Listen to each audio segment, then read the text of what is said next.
They said, "Give us your $3 million, or you will never see us again." And the cruelty of it didn't strike like lightning. It didn't split me open all at once. It moved through me slowly, like a cold wave creeping higher over an old pier, swallowing the boards one by one until even the strongest planks softened under the weight.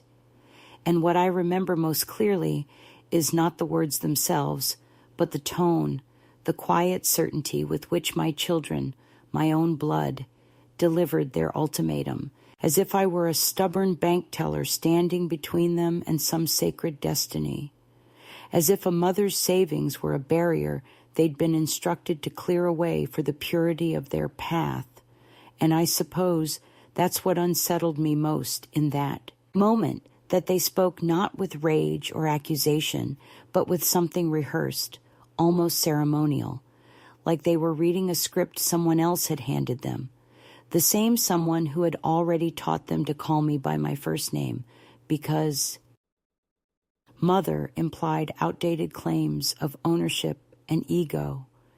And when I think back to that afternoon, I see myself standing by the kitchen window, the one that faced the maple tree my husband once hung birdhouses on, his hands smelling of cedar and hope. And I remember how small the kitchen suddenly felt when they stood across from me, Maya with her clipped superior calm, Julian with his trembling fingers that he tried to hide by crossing his arms, both of them dressed in those pale linen clothes, their community favored, clothes that made them look like ghosts pretending to be human. And they explained in soft, patronizing tones that money was only energy, and that I, with my old-fashioned anxieties about survival and security, was clinging to illusions that held all of us back. And when I asked what would happen if I refused, if I said no to draining the account I had built over decades of double shifts and quiet sacrifices, they didn't hesitate, didn't blink. They simply said, "Then you will not see us again, because attachments are chains, and we won't live in chains any longer." And it was then I understood that the cult had not stolen them overnight. It had been gnawing at them for years, chewing through soft spots I'd failed to protect, turning their old wounds into leverage and twisting their longing for meaning into a weapon. And I shouldn't have been shocked, but I was.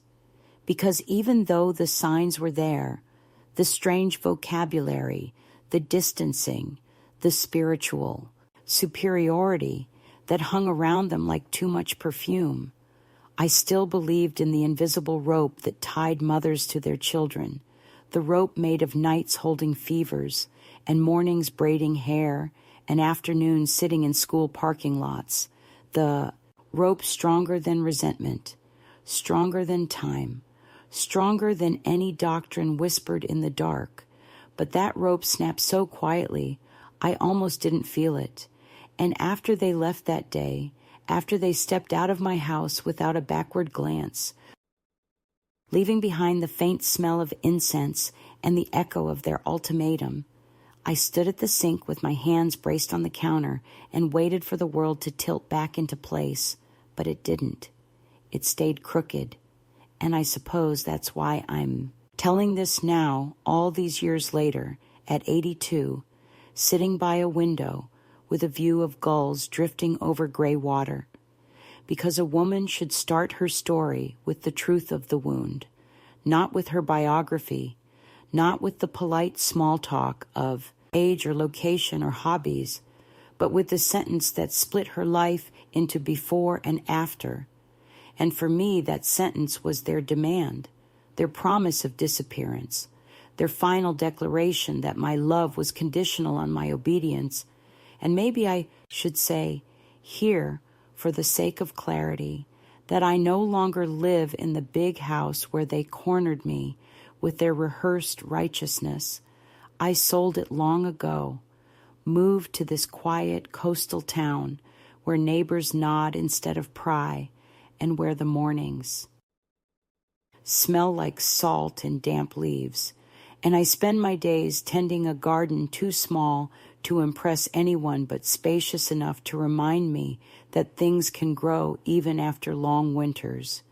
But none of that mattered then, when my children stood in front of me, demanding I erase my life's work for the sake of their ascension, and threatening to erase themselves from my world if I didn't. And maybe the cruelest part was the ease with which they spoke, as if we were discussing a utility bill and not the end of a family, as if I were an obstacle rather than a mother. And I remember thinking, absurdly, pathetically, did they eat today? Did they sleep well? Do they have jackets warm enough for the evening? Because that's what mothers do, even when being gutted. Voice refused to rise, perhaps because some part of me already knew that they weren't speaking as my children anymore. They were speaking as disciples, as recruits trained to cut ties cleanly, and so I said nothing. And silence, it turns out, is also an answer, and theirs came swiftly. They walked out of my house, out of my life, out of the fragile constellation of the world we had built, and I didn't run after them, though my body ached to. I stood there with my hands gripping the counter until the numbness reached my elbows, and when the door finally closed, it sounded like a final judgment, a wooden punctuation mark at the end of a sentence I never imagined would exist. And that is where my story begins, not with my age or my quiet new life, but with the moment my children told me that the price of their presence was everything I had, everything I was, everything I carried inside me like an old song, and that if I refused, they would vanish, and they did, at least for a time long. Enough to carve me into someone new. They left my house that afternoon with the strange serenity of people who believe they are obeying a higher mandate, and I stood there longer than I care to admit, expecting the sound of keys rattling back at the door or the soft thud of hesitant footsteps returning for one last clarification, one last plea, one last flicker of the children I had raised. But nothing came, only the fading echo of their ultimatum, and at some point I found myself wandering through the quiet rooms like a woman, searching for the aftermath of a storm, checking the air for the scent of something burning, something broken, something overturned, but everything was intact, shockingly intact. The chairs aligned, the floor unsmudged, the maple tree outside still, trembling with its late afternoon light, and maybe that neatness was the worst part of it, because betrayal should leave a mess, a visible wound, a shattered plate or a slammed door, something to prove that what just happened had weight. Yet the house looked untouched, and I think that's when the dread began to coil inside me in earnest, because a betrayal that leaves no trace is the kind that burrows deepest, the kind you start questioning even as it bleeds you. I didn't cry. Not then. I simply reached for my phone with a strange mechanical calm, the kind that wraps itself around older women in moments of impact, as if our bodies have learned to brace first and feel later. And I called Maya, then Julian, each ring slicing through the stillness until the calls collapsed into voicemail. And I didn't leave a message, because what was I supposed to say?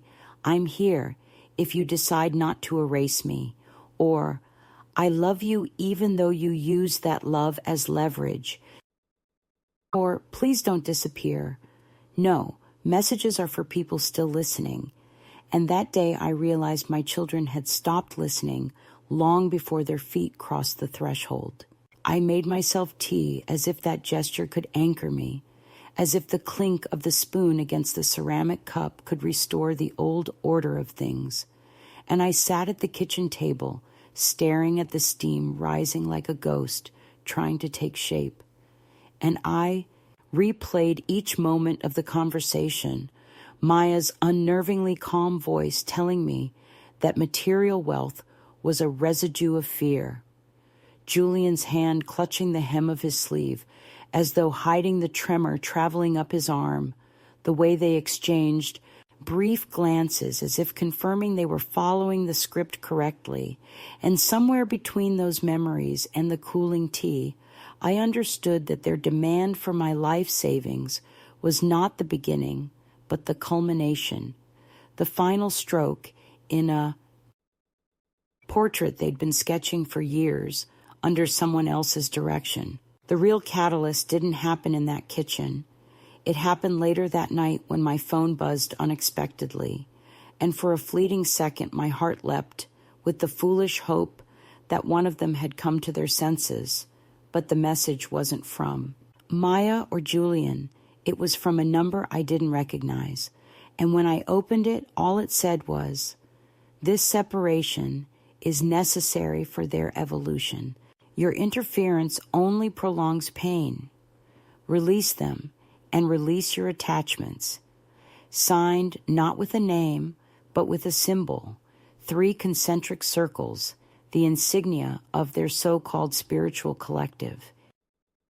I stared at that message longer than I should have, feeling violated in a way that was quieter than anger, but sharper than fear, because it meant they hadn't just left me.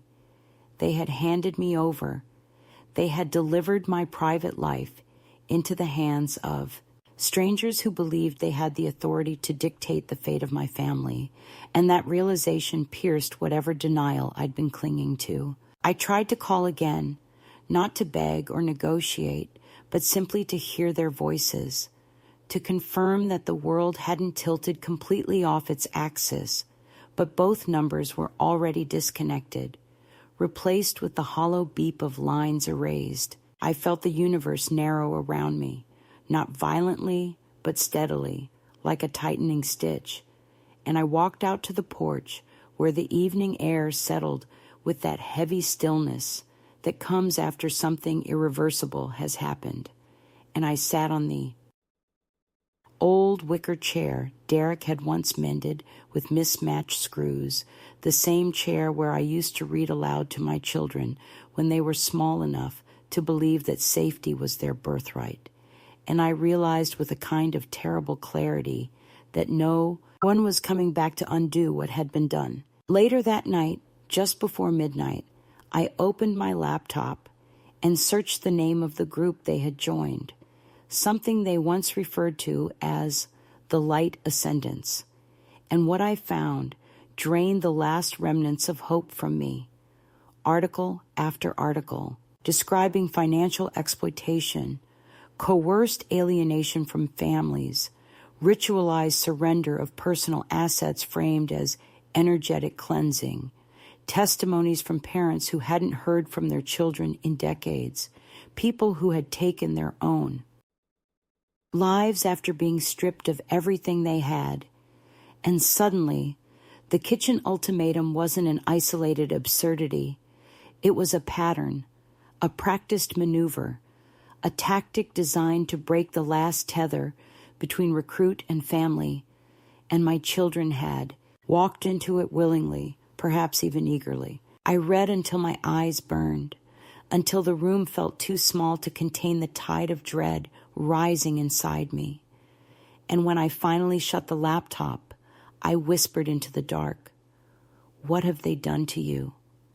Though there was no one to answer, and I understood then that the true betrayal wasn't their request for the money. It was the email from the stranger, the disconnected phone lines, the fact that my children had prepared for my resistance long before they arrived, that they had consulted someone else about how to sever me cleanly, and maybe it was that understanding, not the ultimatum itself, that made something inside me finally break. I sat awake until dawn, not crying, just listening to the house breathe around me, and by the time the sun stretched over the fields, I knew that whatever came next would not be a simple conflict or misunderstanding. It would be a disappearance, a void, a decade-long exile I had not chosen, but one I would have to survive. I suppose the true escalation began not with some dramatic revelation or confrontation, but in the quiet, creeping way that ordinary days began dissolving into something unrecognizable, like watching a familiar landscape slowly flood until only the tallest branches remain above water, and you find yourself clinging to them without realizing when the ground disappeared beneath you.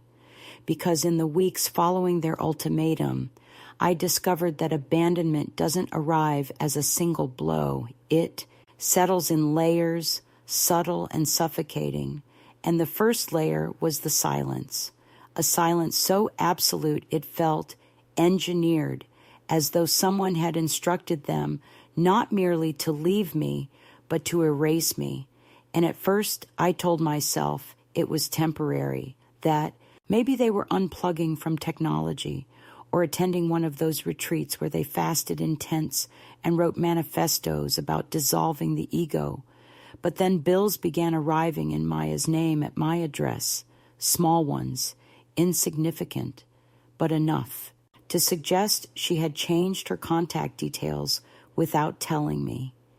And each envelope landed on my table like evidence that she was migrating her life into a realm where I no longer existed. And when I tried to reach the few friends my children still had from their earlier years, I found that those friendships had thinned too, as if the cult had not merely taken my children, but had trained them to shed every thread connecting them to a past they now considered contaminated by lower vibrations, a phrase that began appearing in old texts they had sent me, lines I had once dismissed as harmless eccentricity, but now read like instructions for estrangement. I would wake in the mornings with the instinctive urge to call them, to ask if they needed anything or if they were eating well, and then remember, with the same nauseating slump each time, that there was no number left to call, just a void, and that void began to stretch into every corner of my life, thinning out the shape of my days until errands, meals, and chores felt like the motions of a ghost imitating the woman I used to be. And although my friends tried to comfort me by saying that children sometimes drift away, but eventually return, I could tell they didn't understand what it means to lose someone, not to death or distance, but to ideology, to a belief system designed to cut family bonds like frayed ropes, and so their reassurances slid off me like water. I began noticing how the house grew too large around me, how the echoes seemed sharper, how the framed photos on the walls, all those smiles frozen in moments I thought would multiply, now felt like artifacts from a life that someone else had lived, someone softer, more naive, a version of me who had believed that love alone could anchor grown children to sanity.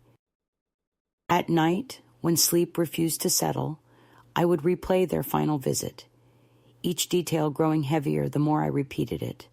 How Maya's eyes looked oddly empty, how Julian kept rubbing his fingers together like he was trying to wipe off something invisible, how they spoke about money not with greed, but with a fanatic's detachment, as though $3 million were merely a symbolic offering, a ceremonial shedding of ego, rather than the hard-earned, painfully saved sum of my entire adult life.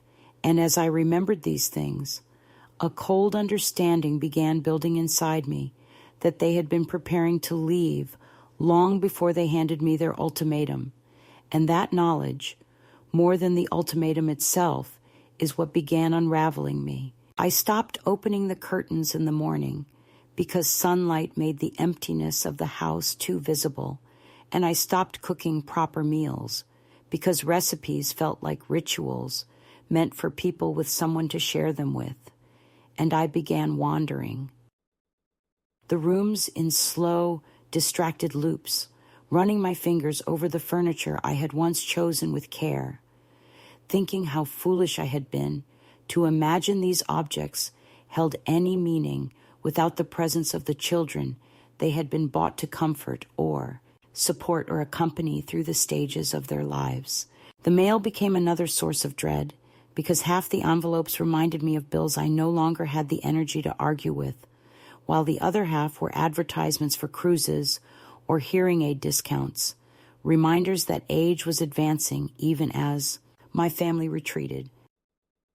I suppose the moment I truly felt the escalation settle was the afternoon I found myself sitting in the driveway long after I had returned from what was supposed to be a simple grocery trip, hands still gripping the steering wheel, groceries sweating, in the trunk, because I realized I couldn't remember driving home, couldn't remember the road or the turns or the traffic lights, only the steady hum of thoughts circling like vultures, thoughts about how their absence had become a presence in itself, a relentless companion that followed me through every mundane motion, and I thought, with a kind of horrified clarity, that this was how people begin to unravel, not with madness, but with too much remembering. Even old acquaintances, people I hardly saw anymore, began asking, "How are your kids? What are they up to?"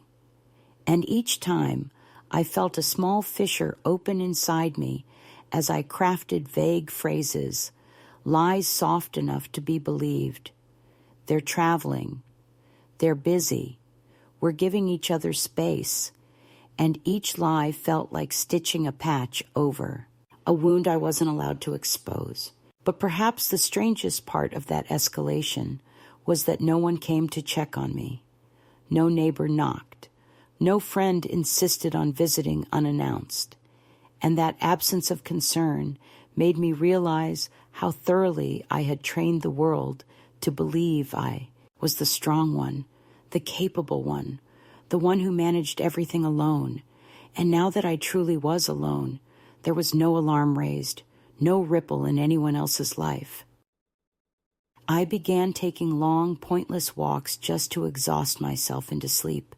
And sometimes I found myself drifting toward the places where my children had once laughed or argued or waited for me, parks, cafes, the library steps, and in each of those places I felt the strange ache of remembering people who were still alive, but unreachable, and the more I walked, the more I sensed that staying in that house, in that town, in the shadow of the life I had lost, was slowly hollowing me out.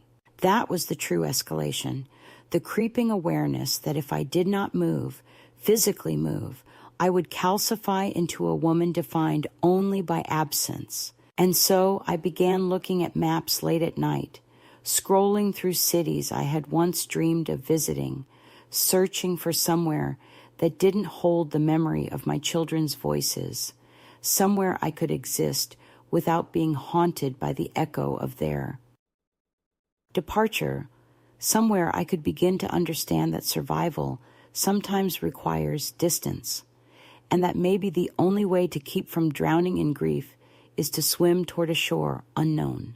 I didn't make the decision all at once, of course. Older women rarely do anything abruptly. We move like tides, pulled more by memory than impulse. And yet something inside me shifted one gray morning when I realized I recognized every creak of the house too intimately, the way the floor near the pantry dipped ever so slightly, the way the guest room window always stuck halfway, the way the radiator hissed before settling into its dull warmth. All these familiar sounds pressing on me like a too-tight coat, reminding me that I had been living not in a home, but in a mausoleum built from the expectations of a life that had ended the day my children walked out, and standing there at the kitchen sink with the weak winter light filtering through the blinds, I felt a sudden, startling clarity, the kind that comes not from courage, but from exhaustion, a clarity that whispered I could no longer wait for them to return, because waiting had become a form of self-harm, a quiet daily choosing of heartbreak over possibility.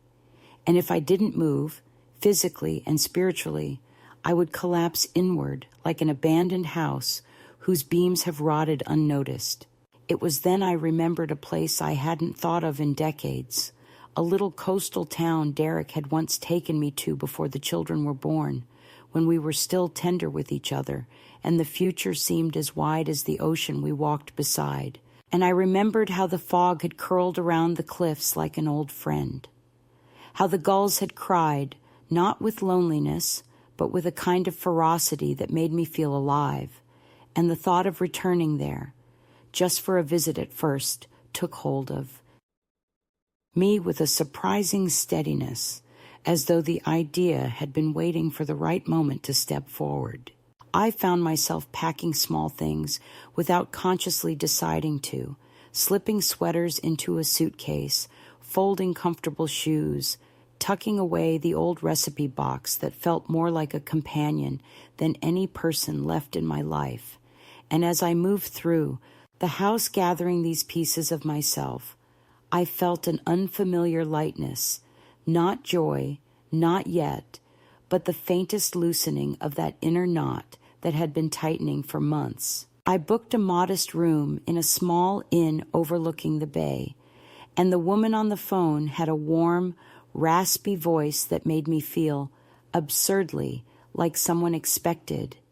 And when I arrived the next afternoon, the air smelled of salt and rain-soaked pine, and the sight of the gray water stretching endlessly toward the horizon stirred something in me I had long forgotten, a sense that the world continued moving even when my own life had been holding its breath.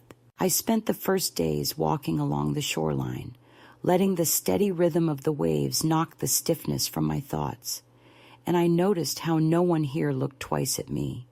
No one wondered why I was alone. No one expected me to explain myself or my losses.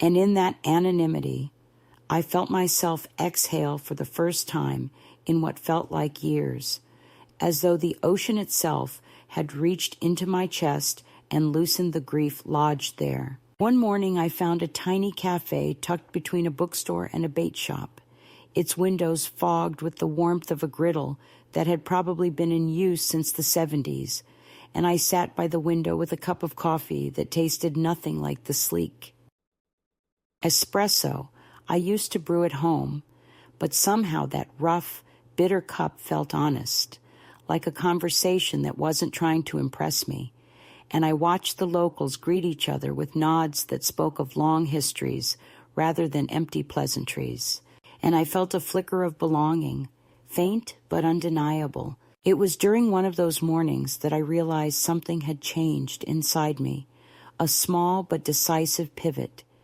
because the thought of returning home to my large, echoing house filled me not with dread, but with a kind of quiet refusal. I knew I couldn't go back to living among the ruins of the life I'd built for people who no longer wanted any part of it. And so I wandered into the real estate office next to the pier, more out of curiosity than intention.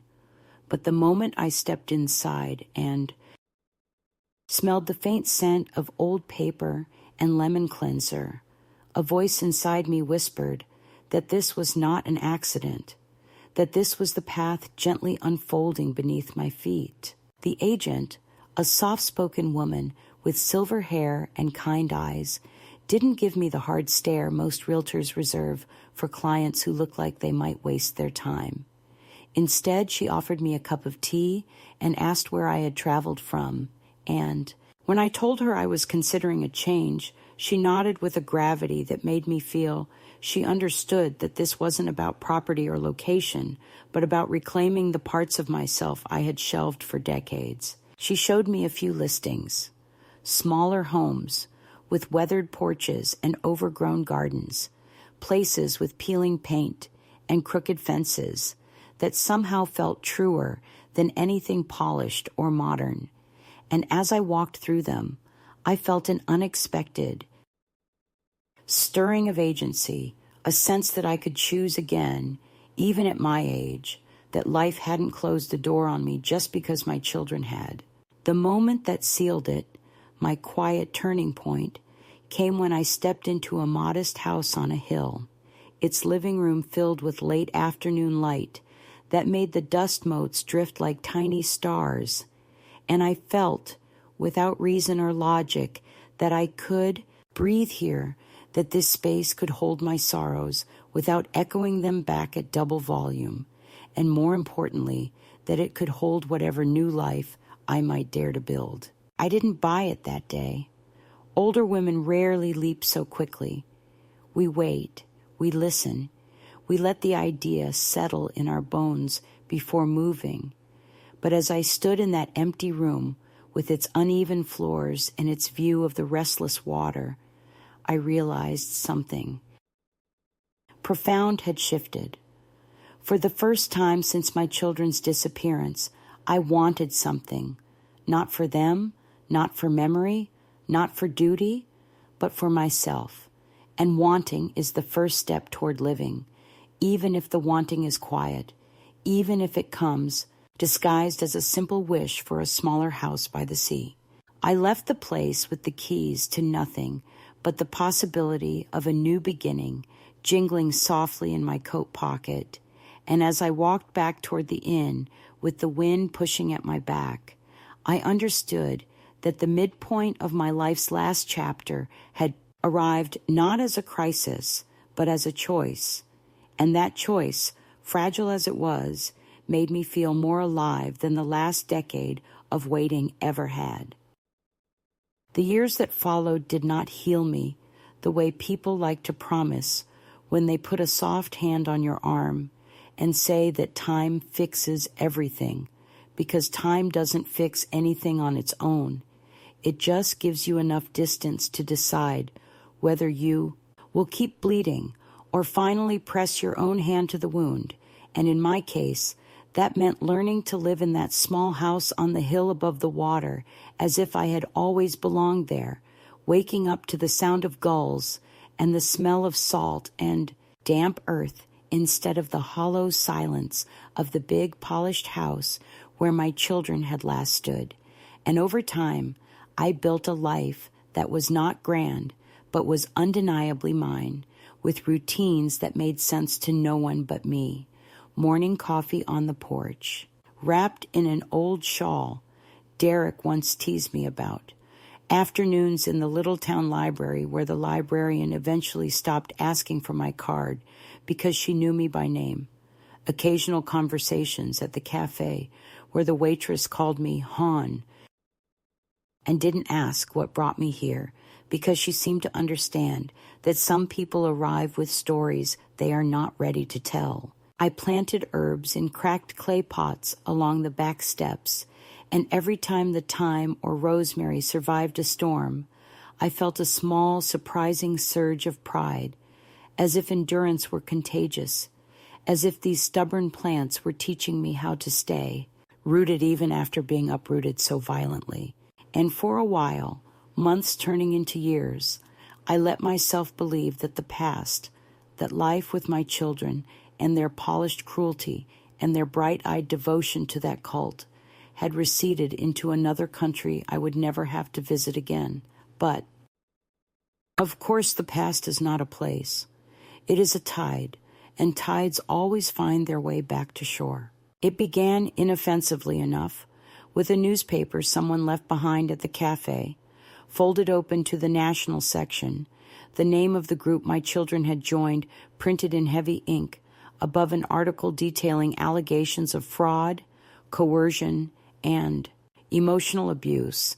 And though I had already read things like this on my computer years ago, seeing it there in black and white, among other scandals and catastrophes, startled me more than I expected, because it meant the world had finally noticed what I had known for so long, that this was not a community, not a spiritual path, but a machine that devoured the needy and idealistic, turning them into recruiters and donors and eventually husks. And in the middle of the article, there was a photograph of a large gathering, people in those familiar pale clothes, sitting cross-legged in a hall, lit by two bright lights, and though the faces were small and blurred, I searched them, the way a mother searches a crowded station for the child she once knew, tracing every jawline and cheek and shadow of an eyebrow. But if my children were there, they were swallowed by the mass, indistinguishable from the rest, and something about that hurt more than seeing their faces would have, because it confirmed that I folded the paper carefully and left it on the table. But for the rest of the day, I felt an old unease stirring, a sense that the ground beneath my small but steady routines might not be as solid as I had started to believe, and that unease hardened into a chill a few weeks later when I opened my mailbox and found a letter with a return address from the city where I had once lived with them, my old town, the name of a regional law office printed in sharp official type. I stood in the driveway with the wind tugging at my coat and held that envelope as if it might bite, turning it over once, twice, then finally sliding a finger under the seal to reveal what waited inside. And what waited inside was not a simple formality, not a piece of bureaucratic detritus, but a printed notice informing me that an investigation into the financial dealings of the Light Ascendants had revealed my children as key donors and facilitators, that legal actions were being considered on behalf of families who had lost everything, and that I, as the mother and previously recorded financial contact, might be called upon to provide testimony or documentation regarding donations, particularly any transfer of assets from me to them. I read that sentence twice, then a third time, and as I did, a dark, bitter laugh rose in me, because there it was, in cold, formal language, the validation of a decision I had made years earlier in my own kitchen, the decision not to give them the money, not to liquidate the savings that represented my entire adult endurance. And yet instead of triumph, I felt only a weary sorrow, because what the letter also confirmed, even between its lines, was that my children had found other ways to feed the beast, other victims to convince, other pockets to empty, and that they had not needed me to ruin themselves or others. I sat at the little table by the window and held that letter while the light shifted across the water, and I felt a renewed weight on my chest, the realization that no matter how far I had moved, I was still tethered to their choices, still drawn into the orbit of their damage, and that the world, through lawyers and articles and investigations, was now pulling on a thread I had tried so carefully to weave into something quiet and private. I wrote back a short, measured response, explaining that I had refused their request for my assets, that I had no documentation to offer beyond my own memory, and that I had not been in contact with them for years. And as I sealed that envelope, I thought that perhaps this would be the end of it, a brief stirring of ghosts before the sea of my quiet life smoothed over again. I was wrong. The real blow did not arrive in the mail. It arrived on my doorstep one damp afternoon, about 10 years after they had walked out of my kitchen, when the air smelled of wet leaves and the sky hung low and heavy, pressing the horizon into a single gray line. I had been kneeling by the lavender, trimming back dead stems, my knees complaining, but not enough to stop me, when I sensed rather than heard the presence of someone at the front gate, that subtle shift in the air when another human being enters your small universe. And as I straightened slowly, brushing soil from my hands, I saw them, two figures standing there, thinner, older, their linen no longer pristine, but stained and frayed at the edges, their faces etched with lines that had nothing to do with laughter. For a moment my mind refused to name them, as if some protective instinct wanted to spare me the impact.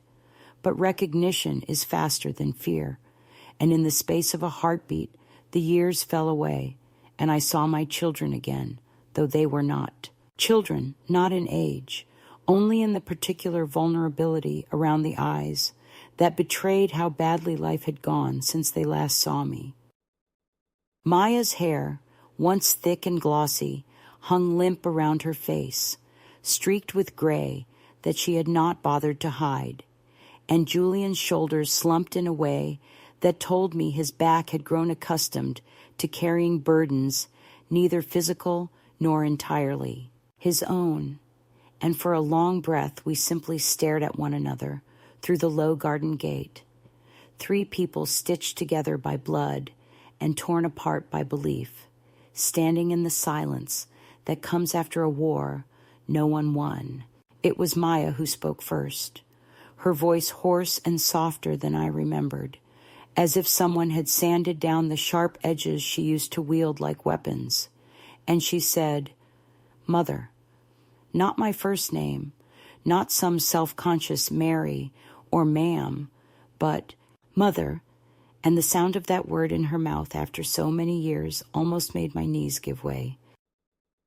I did not rush to them, did not fling open the gate and pull them into my arms the way a younger version of me might have imagined. Instead, I wiped my hands slowly on my gardening apron and said, in a voice that surprised me with its steadiness, "What brings you here?" And the way their eyes flickered at my calm told me that this tone, this version of me, was not the one they had been expecting. They told me, in fragments at first, that the community had collapsed, that their leaders had been indicted, that resources had dried up, that some members had turned on each other, that people they had called brothers and sisters had suddenly become competitors for the crumbs of a dream turned nightmare, and they spoke of it all with a strange mixture of bitterness and lingering reverence, as though they could not quite let go of the idea that at its heart, beneath the corruption and exploitation, something about the doctrine had been pure, had been right, had been worth the wreckage. I listened, standing in my own doorway now, with the gate unlatched, but my body not moving forward.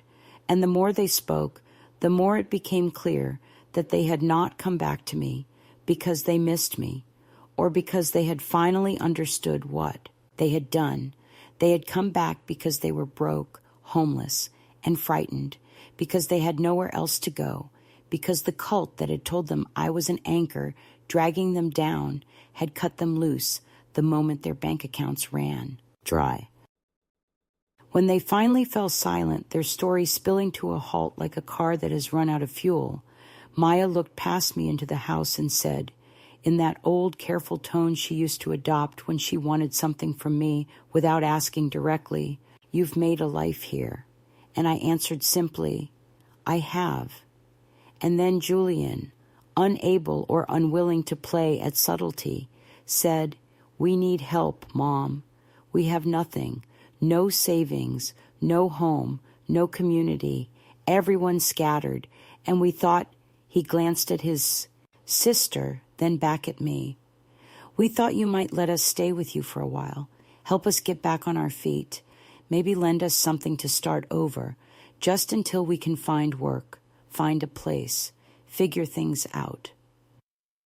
There it was, the new version of the old demand, stripped of spiritual vocabulary, but carrying the same core assumption that my resources existed as a safety net for their choices, that my life's work was still, even after all this time, something they could step into when the world withdrew its welcome. For a moment, my heart surged toward them with the stubborn reflex of motherhood, cataloging every visible sign of their hardship, the too thin jackets, the shadows under their eyes, the way Julian's hand shook when he pushed his hair back from his forehead. But layered underneath that reflex was another feeling, one I had not possessed 10 years earlier, a firm, clear, almost fierce sense of my own boundaries, of the life I had built out of their absence, a life that did not exist merely as a backup plan for when their grand experiments failed. They must have seen the conflict flicker across my face because Maya stepped closer, lowering her voice the way she used to when she wanted to coax me into agreement, and said, "We were wrong then about how we spoke to you, about the money, about cutting you out, but we were under pressure, under influence. You have to understand. They taught us you were an obstacle, that your fear would poison our growth. We thought we were doing the right thing, and you didn't lose anything in the end. You kept your money, you kept your house, you kept your life, and we lost everything. So maybe now you can help us. Maybe this is how it balances out." It was a clever argument, dressed in the language of regret, but wired with entitlement, and hearing it, I felt something settle inside me, a recognition that while the cult had fallen, not all of its teachings had. They were still framing love in terms of debt and balance, of transactions and ledgers, still measuring my worth by what I could provide, still interpreting my survival as an unfair advantage rather than the reward of hard, lonely choices. The wind picked up, tugging at my hair and their worn coats, and for a long moment none of us spoke, the three of us suspended in a fragile, trembling pause, and I understood with a clarity that tasted almost like iron that whatever I said next would not just shape the next few weeks or months, it would define the rest of my life, and perhaps theirs, because this was not simply a matter of opening my door or not, of sharing my savings or not. It was a question of whether I would step back into the role they had written for me, a resource, a cushion, a silent accomplice, or whether I would stand as the woman I had become on that hillside by the sea, someone who had learned that saying no is sometimes the most honest form of love left to us. I stood there in the soft, colorless light of the late afternoon, the sea wind lifting the loose strands of my hair and carrying with it the faint smell of kelp and distant rain. And I realized that all the years I had spent imagining this moment, imagining what I would say if my children ever came back, imagining whether I would forgive them instantly or collapse into their arms or scold them for their cruelty, had been too small, too sentimental, too rooted in the version of myself who existed before the long silence taught me a different kind of truth.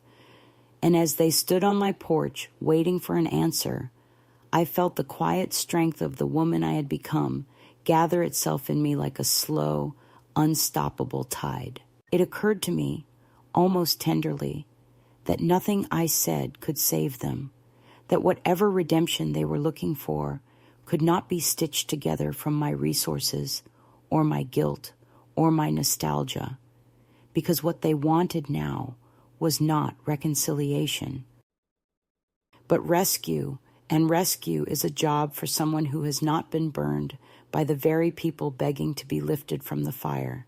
They looked so fragile standing there, Maya rubbing her thumb over the torn edge of her sleeve, Julian shifting from foot to foot in shoes that were clearly not meant for weather like this. And for a moment, I felt that old ache swell in my chest, the instinct to gather them, to soften the blow of the world, to rewrite the harshness into something survivable. But my hands stayed still at my sides, because I finally understood that love offered without boundary is not love at all, but surrender, and I had surrendered enough fragments of myself to last several lifetimes. Julian stepped forward first, the way he used to when he wanted a favor, and hoped momentum would carry the moment before I could think too carefully. And he said, "Mom, please, just a few months, just enough to get settled." And his voice cracked on, the word settled, not from emotion but from desperation, and that crack was what finally steadied my resolve. I met his eyes, then Maya's, and I said, in a voice that felt like it came from the marrow of the woman I had slowly rebuilt. "You can't stay here." And the way their faces shifted. Shock first, then something like offense, and finally the brittle beginning of fear, confirmed that they had not come expecting a mother. They had come expecting a resource, a fallback, someone who had kept their place warm for a decade. I went on, not rushing, not softening the truth, but not sharpening it either, simply laying it out like a garment that had to be examined plainly. I'm not turning you away from my heart, but I am turning you away from my home. I have built this life with great care, and it is not a life I can hand over again to the same uncertainty that once hollowed me out. Maya opened her mouth, perhaps to argue, perhaps to accuse, but I lifted a hand gently, and to my surprise, she fell, silent, her mouth closing in that careful, almost reverent way a person closes a book they are not yet ready to understand. I told them about the years after they left, not with bitterness, but with the matter-of-fact tone of someone describing a long illness survived in solitude. How the silence had almost devoured me. How I had come to the sea to breathe again. How I had learned that love cannot be the rope that drags you back into the deep. I told them that the help they were seeking would not be help at all if it required me to disappear into their crisis, that I could offer them a ride to a shelter, a contact for a work assistance program in the next town, even a warm meal if they needed one before they left. But I would not open my door for them to stay, not now, not tomorrow, not until they could look at me without seeing a vault or a lifeboat, or the echo of the indoctrination they still carried like second skin. As I spoke, something shifted in the air between us, a strange mixture of grief and inevitability, like watching a bridge you once needed crumble into the river after you've already crossed to the other side. Julian's shoulders sagged in a way that made him look very young and very old at once, and Maya's face tightened with a flash of the old superiority, the cultivated righteousness of the cult, but it flickered only for a heartbeat before dissolving into something rawer, something closer to recognition. She whispered, "So that's it? After everything? After we came back?" And I stepped closer, not to comfort her, but to make sure she heard the truth without distortion. And I said, "You didn't come back. You came here because you ran out of other doors to knock on. Coming back requires intention. Coming back requires truth. Coming back requires you to see me." I let that sit between us for a long breath, the way one lets a fragile truth settle into its rightful place. And then, very quietly, I added, "I see you. I have always seen you, but I will not disappear again just because you suddenly remember I exist." The wind rose, carrying off the last of my words, and the gulls cried overhead, unimpressed by the small tragedies of human lives. And in that sound, I felt a strange and powerful calm wash over me, not triumph, not spite, just clarity, the kind that comes when a woman chooses herself without apologizing for the first time in her life. I turned and opened the screen door, stepping inside long enough to fetch the warm pot of stew I had made earlier, the kind my children used to devour when they were small, and the world had not yet reshaped them into strangers. And I set it on the porch rail with 2 bowls and a loaf of bread wrapped in a cloth, saying only, "Eat if you're hungry, rest if you need to for a moment, but you cannot stay." And then I walked back inside and closed the door behind me, not slamming it, not locking it, simply closing it with the gentleness one uses when sealing a letter that must be sent but cannot be softened. I stood just inside the entryway, listening to the faint murmur of their voices, the clink of the bowls, the shifting of their weight on the wooden steps, and I felt neither guilt nor relief, only an immense stillness, as though some long tensed string had finally been cut, freeing the air to move through the house again.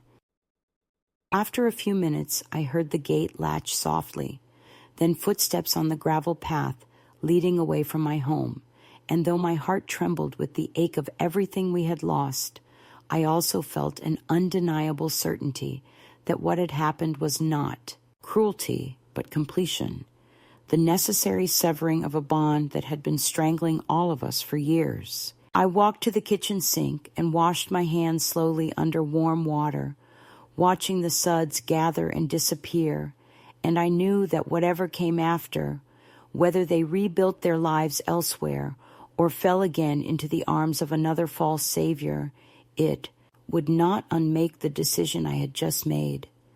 Because in that moment, in the quiet of my small home, warmed by the scent of rosemary and simmered vegetables, I had reclaimed something that had been taken from me long before they asked for my money.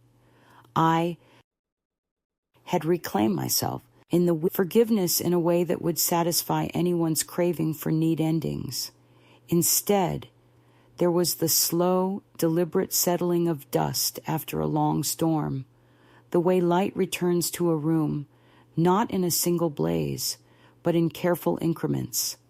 And I found myself waking each morning with a new kind of quiet in my chest, a space where panic and grief had once lived side by side, whispering their tired arguments, and though I still thought of them, of my son's hunched shoulders, of my daughter's eyes flickering, between defiance and something more fragile. I no longer felt that sharp hook of fear that had once yanked me back into the old questions. What if they're hurt? What if they're hungry? What if this is my fault? Because I finally understood that their lives, as tangled and wounded as they might be, were not puzzles for me to solve, that the burden of their choices no longer fit on my aging shoulders. And that understanding changed the flavor of my days in ways too subtle for anyone outside my skin to notice. I returned to my routines with a tenderness I hadn't afforded them before, tending my small garden with the care some people reserve for altars, brewing my morning coffee as if it were a quiet ceremony, honoring the fact that I was still here, still capable of standing at the window and watching the sea move through its moods. And little by little, the house began to feel more like a sanctuary again, and less like a fortress braced for invasion, the air easier to breathe, the rooms less crowded with ghosts. One evening, not long after the first hard rain of the season, I sat at my kitchen table with a notebook I had bought months earlier and never used, its pages still stiff with newness. And I wrote a letter not to my children, and not even to my younger self, but to the version of me who had stood in that old kitchen years ago listening to them tell me that love meant surrendering $3 million or losing them forever. And I told her what I wish she had known, that you can lose your children in more ways than one, that sometimes the body remains while the heart has already joined another country, another language, another God, and that as brutal as it feels, there is a strange mercy in their final cruelty, because it forces you to stop bargaining with illusions and finally see yourself as you are.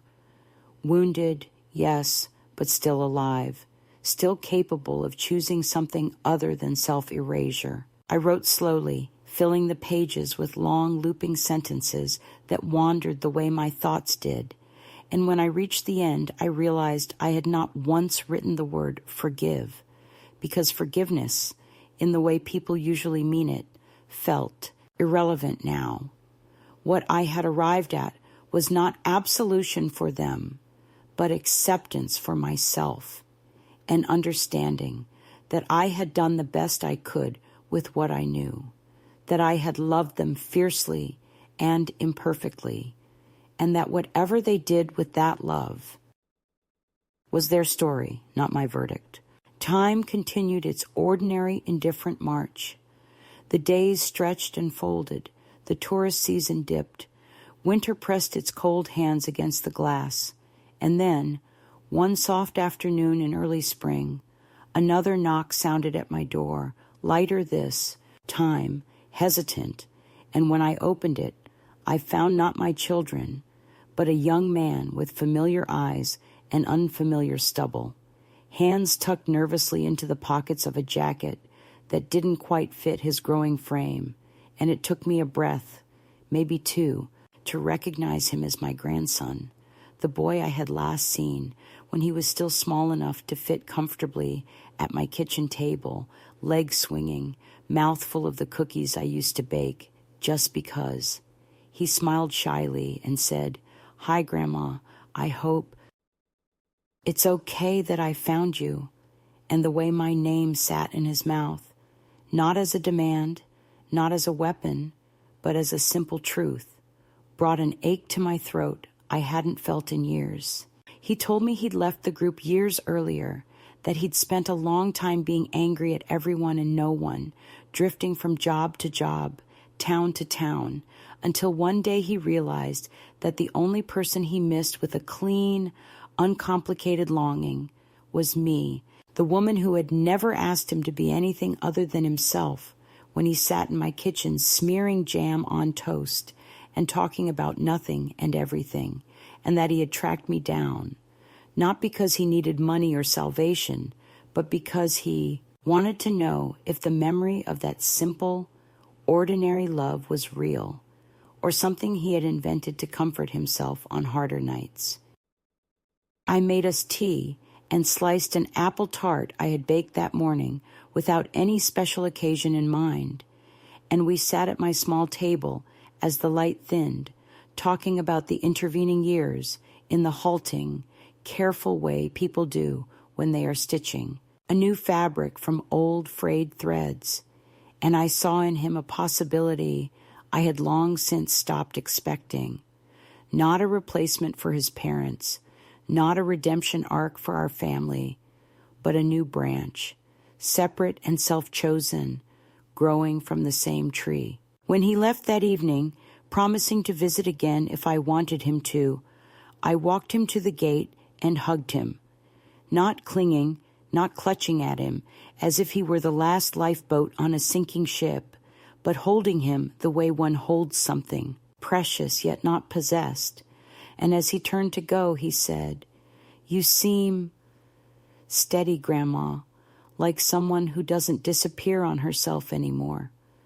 And I tucked that observation away in the quietest part of my heart, because there was no higher compliment he could have offered. Now, when I think about my children, which I still do on certain nights when the wind sounds like footsteps on gravel and the past leans against the house like an old acquaintance, I no longer imagine rescuing them or rewriting the scenes that scarred us. I simply wish them enough clarity to stop running, enough humility to sit with their own choices, and enough softness to one day feel something other than hunger when they think of me. As for myself, I live on in this small house above the water, watering the lavender, mending the same old shawl, making soup for one or two when someone needs it, and most nights, before I turn out the light, I rest my hand on the dresser where I've taped a small card that reads, in my own handwriting, "You are not a vault, not a sacrifice, not a last resort. You are a life." If another woman somewhere finds herself standing in a kitchen being told that love requires her extinction, I hope my story reaches her in some roundabout way, through a friend of a friend, or a stray article, or a whispered anecdote, and I hope, for her sake, that she learns faster than I did, that you are allowed to say no, that you are allowed to keep what you have built, that you are allowed to close the door gently and still claim the title of mother, grandmother, woman, human being. Because sometimes the bravest thing we can do is not to hold on, but to let go and remain.